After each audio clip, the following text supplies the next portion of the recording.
Hey everyone, and welcome back. Today we're going to be doing a deep dive into potential U.S. immigration policy changes Right. expected in 2025. Yeah. We're basing this deep dive primarily off a recent video by immigration attorney Jacob Sapoknik. Okay. And I think his insights are really helpful for understanding what might be coming down the pipeline. For sure. So, Jacob has pointed out some pretty significant shifts that the president-elect has promised, Yeah. including increased deportations, stricter border control.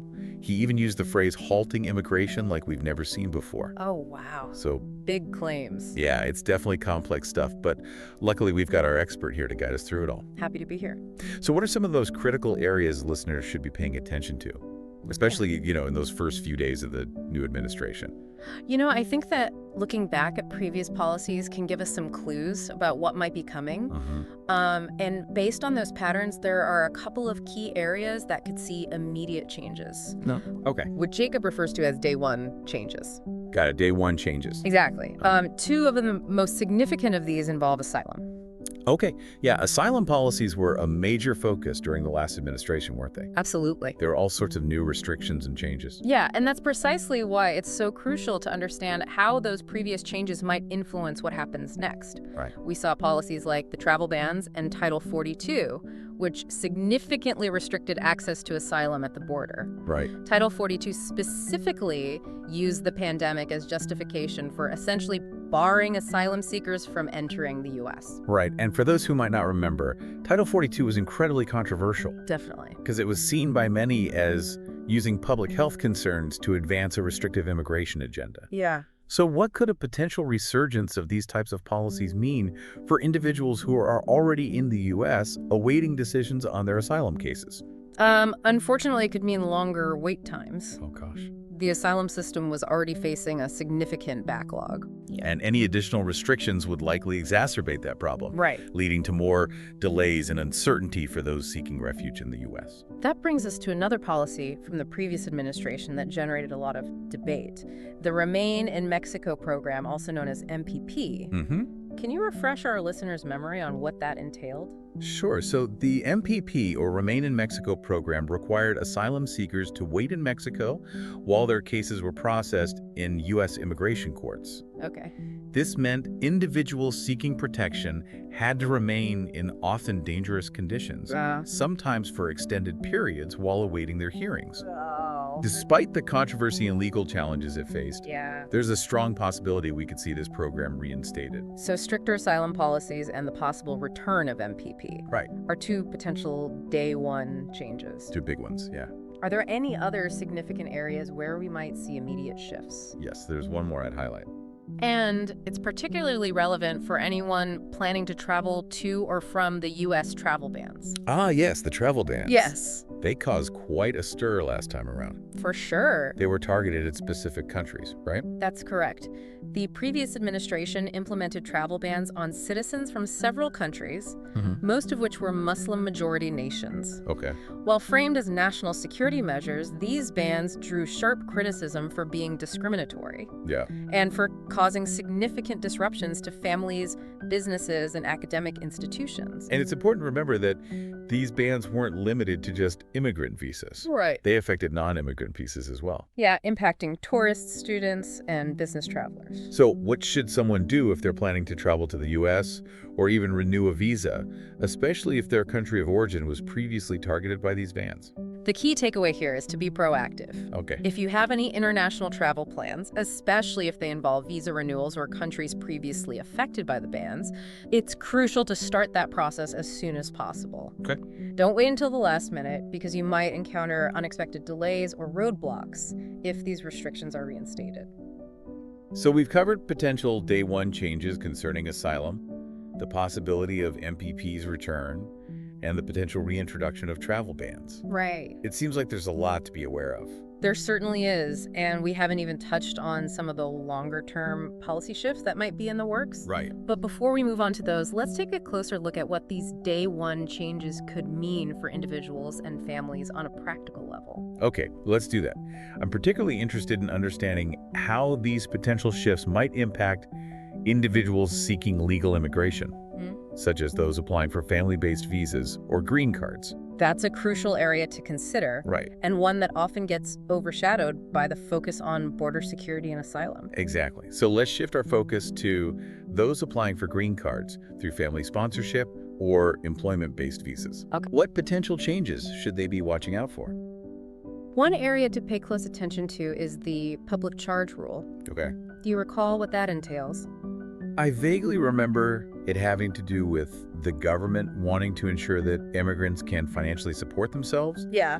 and won't rely on public benefits. Exactly. But honestly, I'm a little fuzzy on the specifics. You're right. That's the basic concept. Essentially, the public charge rule assesses whether an immigrant is likely to become dependent on government assistance. Okay. The previous administration expanded this rule significantly, making it much tougher for U.S. citizens to sponsor relatives for green cards. Wow. They began considering factors like income, Okay. education level, and even the use of public benefits like food stamps or Medicaid. So even if someone is working and contributing to society, their use of certain benefits could jeopardize their chances of getting a green card, Unfortunately, yes. or even affect their current status. That was the reality under the expanded rule. It created a major obstacle for families trying to reunite and individuals seeking permanent residency. Yeah. While the current administration has rolled back those changes, there is concern that the new administration might try to reinstate and potentially even further expand the public charge rule.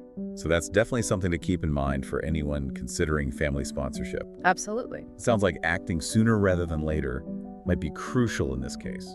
I would agree. Starting the process now, while the current rules are still in place, could be incredibly advantageous. Okay. It might even be the difference between a successful application and a denial down the road.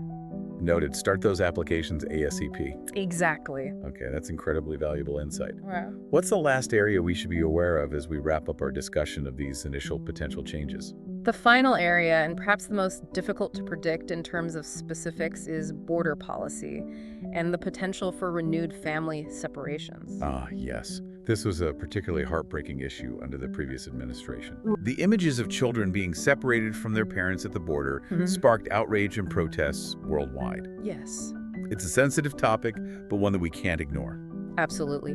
The zero-tolerance policy implemented previously resulted in widespread family separations at the border, Right. causing immense trauma and suffering. Yeah. While it was eventually rolled back due to public pressure and legal challenges, the new administration has indicated a desire for stricter border control measures. Okay. This raises serious concerns about the potential for similar situations to arise. What advice do you have for individuals who are concerned about the potential impact of stricter border policies, especially those who may have concerns about their legal entry status?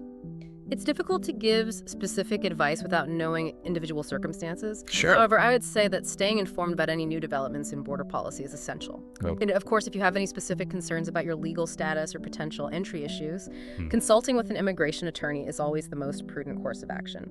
That makes a lot of sense. It seems like having a trusted immigration attorney in your corner could be crucial in navigating these uncertain times. Knowledge is power, especially when dealing with such a complex and evolving area like immigration law. We've covered a lot of ground in this first part of our deep dive. Potential changes to asylum policies, Yeah. the possible return of MPP travel bans, the public charge rule, and the uncertainty surrounding border policies. It's a lot to process, but hopefully our listeners are starting to see the bigger picture. Yeah. What key takeaway should they keep in mind as we move into our next segment? I think the most important takeaway is this. If you have any pending or planned immigration matters, don't wait. Okay. Take action now while the current rules are still in place. Whether it's applying for a visa, starting the green card process, or simply consulting with an immigration attorney to understand your options, Right. procrastination could have serious consequences in this rapidly changing landscape. That's a powerful message to end on. It's important to be prepared. Knowledge and action are essential tools in navigating these uncertain times. Better. Thanks for breaking down these critical issues for us. Happy to help.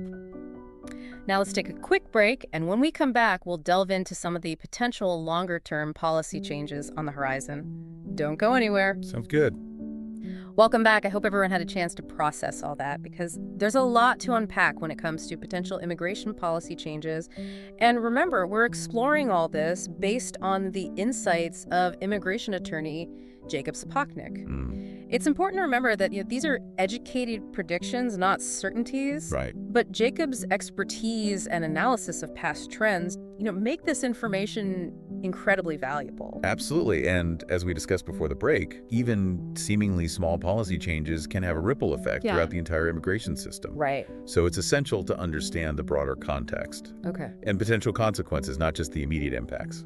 Speaking of broader context, let's talk about legal immigration. In the first part of our deep dive, we focused mainly on potential changes to asylum and border policies.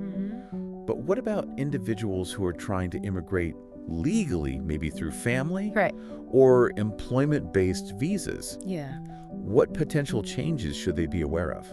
That's an excellent question, and one that often gets lost in the headlines. Yep. One potential shift that could have significant implications for legal immigration is the push for a more merit-based system. Okay. This idea has been circulating for a while now, and Yeah. it essentially means prioritizing immigrants with certain skills, Okay. education levels, or job offers. So it sounds like a merit-based system could potentially benefit those with advanced degrees or in-demand skills. Right. But what about individuals who might not fit that mold? Yeah. Could it make it even harder for them to immigrate legally? That's a valid concern. A shift towards a purely merit-based system could create new barriers for individuals without specific qualifications, even if they have strong family ties in the U.S. or a proven track record of contributing to their communities. That raises another point, family-based immigration. Yes. Earlier, we talked about the public charge rule and how it could become more restrictive. Right. Could you elaborate on what types of public benefits might be considered under this rule? Sure. Like a lot of listeners might be wondering about the specifics. Of course, it's important to understand that not all public benefits are treated equally under the public charge rule. Okay. The rule generally focuses on cash assistance programs like temporary assistance for needy families, TANF, Okay. and long-term institutional care, such as nursing home care, paid for by Medicaid. Got it. Using these types of benefits could raise red flags during the immigration process. Okay. However, using non-cash benefits like SNFP, food stamps, CHIP, Children's Health Insurance Program, or Medicaid for short-term medical needs generally wouldn't trigger a public charge determination. So that's a helpful clarification because I think there's a lot of confusion about which benefits are considered and how they might impact someone's immigration application. Yeah, it's always best to err on the side of caution and consult with an immigration attorney to Right. discuss your specific situation and understand how the public charge rule might apply to you. Absolutely. Seeking professional guidance is always a wise move when navigating these complex legal waters. We've talked a lot about potential changes and their implications, but I'm curious about the other side of the coin, the potential pushback or legal challenges these changes might face. We saw a lot of lawsuits and legal battles over immigration policy in the past. Yes. Is that something we might see again? Most definitely, many of the policies we've discussed today, Yeah. especially those from the previous administration, face numerous legal challenges. Right. So it's not just a matter of the administration enacting new policies. Mhm. There's a whole legal process that might unfold, Exactly. potentially delaying or even blocking the implementation of those changes. Precisely. The courts have played and continue to play a crucial role in protecting the rights of immigrants and ensuring that any policy changes are implemented fairly and within the bounds of the law. Right. It's an important part of the checks and balances within our legal system. Okay, that's reassuring to hear. It's not just a one-sided game. Right. There are mechanisms in place to challenge policies that might be deemed unfair or unconstitutional. Exactly. And it's important for people to engage with the legal system to know their rights and to hold those in power accountable. That's why organizations like the ACLU and the National Immigration Law Center are so crucial in this fight. Yeah. They're often on the front lines challenging unjust policies and advocating for the rights of immigrants. Their work is truly invaluable. We've covered a lot of ground from potential day one changes to broader shifts towards a merit-based system, the intricacies of the public charge rule, and the likelihood of legal challenges. It can feel a bit overwhelming, to be honest. I understand. It's a lot to take in, Yeah, and it can be emotionally draining to think about the potential challenges ahead. for sure. But I think it's important to acknowledge the human side of these policy changes. Right. We often get caught up in the legal and political complexities, but we can't forget that these policies impact real people's lives. Right. Families are separated, dreams are deferred, and individuals face immense uncertainty and fear. That's such an important point. It's easy to get lost in the abstract debates, Yeah. but ultimately it comes down to human beings and how these policies shape their lives, their families, and their futures. Yes, and that's why it's so crucial to approach these issues with empathy, compassion, and a commitment to upholding the dignity and rights of all individuals. Regardless of their immigration status, we need to see the human faces behind the statistics and remember that we're talking about real lives, real dreams, and real families. That's beautifully said. It's a powerful reminder to lead with our hearts as well as our heads when engaging with this complex issue. But how do we move beyond just staying informed and feeling empathetic? How can we actively participate in shaping immigration policy in a more humane and just direction? I think that's a question many of our listeners are grappling with. It's a crucial question, and it can feel overwhelming to know where to even begin. But I believe that even small actions can make a difference. Okay, I'm all ears. What are some concrete steps our listeners can take to make their voices heard and contribute to positive change?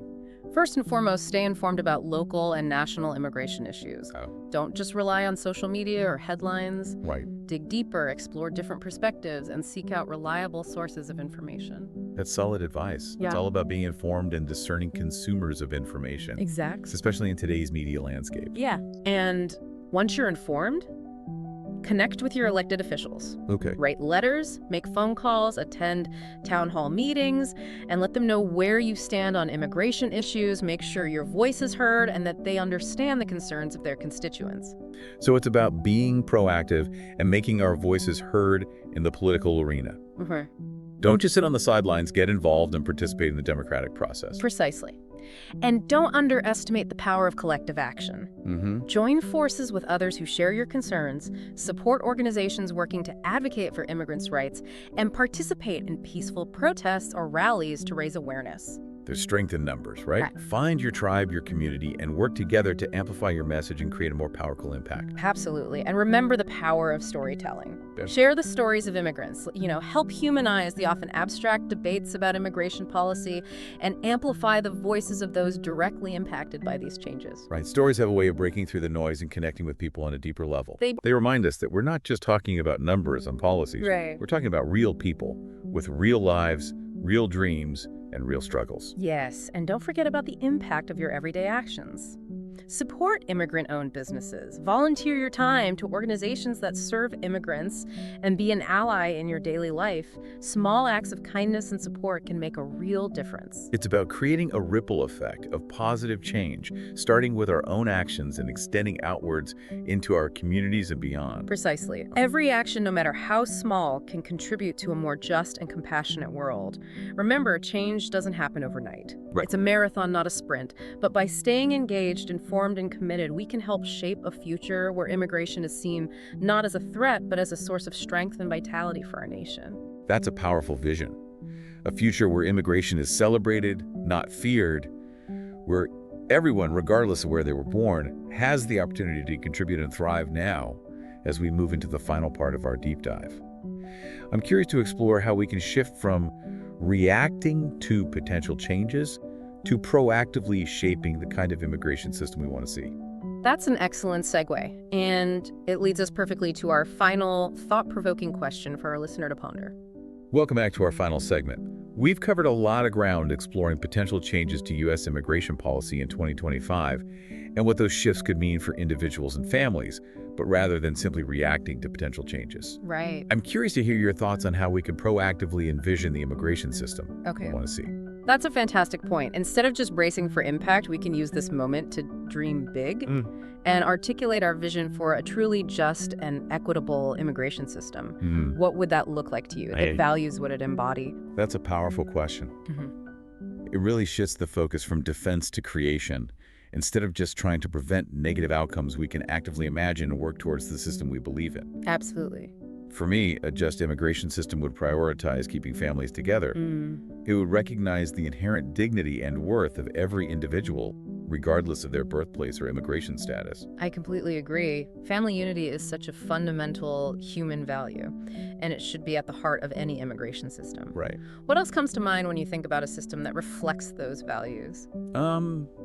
I think a fair and humane system would provide clear and accessible pathways to citizenship for those who want to build a life here. Okay. It would be efficient and transparent, reducing the current backlog and processing times that create so much uncertainty and anxiety for applicants. Those are excellent points. Efficiency and transparency are crucial for building trust and ensuring that the system serves its intended purpose. Yeah. A well-functioning system shouldn't leave people languishing in limbo for years on end. What about the balance between security concerns and humanitarian needs? How do we ensure that the system is both secure and compassionate? That's a tough one. But I think it's essential to find that balance. Security is important, of course, but we can't let fear dictate our policies. We need to approach security measures with a clear head, ensuring they are proportionate, evidence-based, and respect fundamental human rights. We can't sacrifice our values in the name of security. I couldn't agree more. Security and compassion are not mutually exclusive. Right. We can have a system that protects our borders while also upholding our commitment to humanitarian principles and providing refuge to those fleeing persecution. It's about finding that sweet spot where both priorities are met without compromising our values. So if we were to distill all of this down, what would be the core values that should guide our immigration system? I'd say compassion, fairness, efficiency, and a deep respect for family unity and human dignity.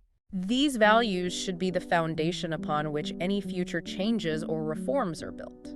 Beautifully said. Those are values that I think most Americans, regardless of their political affiliation, can agree on. Hopefully. It's about coming back to our shared humanity and recognizing the contributions that immigrants have made and continue to make to our nation's fabric. Absolutely. Immigrants have always been an integral part of the American story, enriching our culture, economy, and communities. Right. Our immigration system should reflect that reality, celebrating the positive impact of immigration while addressing legitimate concerns in a fair and humane manner. And that brings us to our final thought for our listeners. Okay. We've talked about potential changes, the importance of staying informed, and the power of collective action. But now I challenge you to take it a step further. Okay. Envision the ideal immigration system. Articulate the values that should guide it, and then consider what concrete steps you can take to bring that vision to life. It might be contacting your elected officials, volunteering with an organization that supports immigrants, or simply engaging in respectful conversations with friends and family about these complex issues. Right. Every action, no matter how small, contributes to shaping the future we want to see. That's a powerful call to action. Remember, change doesn't happen overnight, but by staying engaged, informed, and committed to our shared values, we can create a more just and welcoming immigration system for all. Thank you so much for joining us on this deep dive into the world of immigration policy. We hope you found it informative, insightful, and empowering. Remember, knowledge is power, and your voice matters. Stay curious, stay engaged, and keep fighting for the world you want to see. Until next time.